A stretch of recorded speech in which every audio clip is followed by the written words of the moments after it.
मी हर्षाली. लोकमत सखीमध्ये आपल्या सगळ्यांचं स्वागत करते. मंडळी, तुम्ही लहानपणापासूनच ऐकलं असेल की दूध आणि हळद घे सगळं ठीक होईल.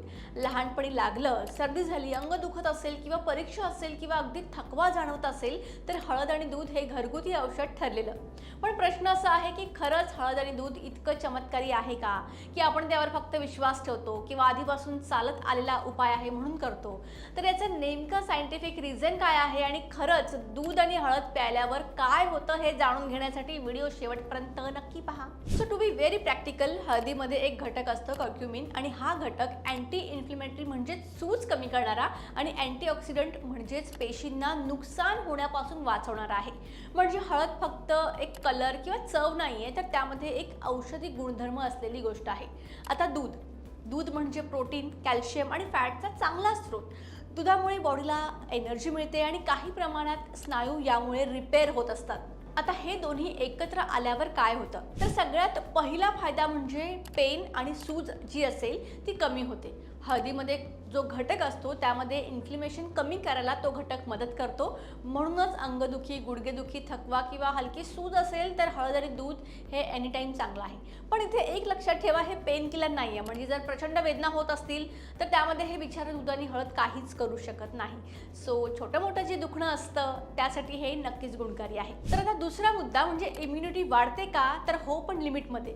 हळद ही औषधी असते आणि दूध शरीराला पोषण देते. म्हणून सर्दी, खोकला, घसा दुखणं यांसारख्या छोट्या त्रासात आपण नक्की याचा उपयोग करू शकतो. पण फक्त हळद दूध प्यायल्याने हे आजार दूर होतात असं नाहीये. आता तिसरा फायदा काय, तर याचा झोपेवर परिणाम होतो का, तर येस, रात्री हळद आणि दूध प्यायलं की झोप छान लागते. आणि याचं कारण म्हणजे दुधामध्ये ट्रायप्टोफॅन नावाचं एक अमिनो ॲसिड असतं जे मेंदूला रिलॅक्स करण्यासाठी मदत करतं, मूड चांगला करतं आणि हळद सूज कमी करते.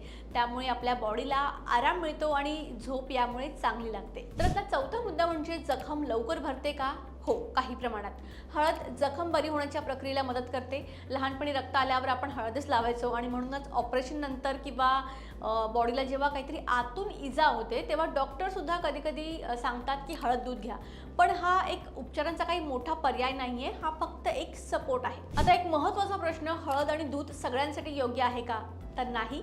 ज्यांना ॲसिडिटी, पोटात जळजळ, किडनी स्टोन किंवा दूध पचत नाही त्यांनी हळद आणि दूध हे नियमित पिणं टाळावं.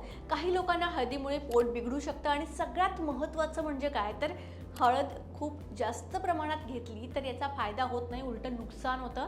सो अर्धा चमचा हळद पुरेशी असते, त्यापेक्षा जास्त घेणं चांगलं नाहीये, हे आधी लक्षात घ्या. आता एक मोठा गैरसमज दूर करूयात. हळद दूध प्यायल्याने कॅन्सर, डायबिटीज किंवा मोठे आजार बरे होतात, तर हा दावा चुकीचा आहे. हे आजार डॉक्टरांच्या उपचारांनीच कंट्रोल होतात.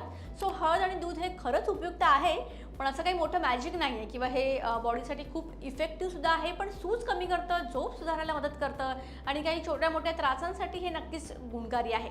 सो रोज नाही घेतलं तरी चालेल, पण जेव्हा जेव्हा शक्य होईल हळद आणि दूध घ्या. कारण हळद ही फक्त शरीराच्या बाहेर नाही तर आतमध्ये सुद्धा तितकीच इफेक्टिव्हली काम करते. सो जेव्हा जेव्हा तुम्हाला असं वाटेल की थोडा थकवा जाणवतोय किंवा काय, तर अशा वेळी दूध आणि हळद नक्की घ्या.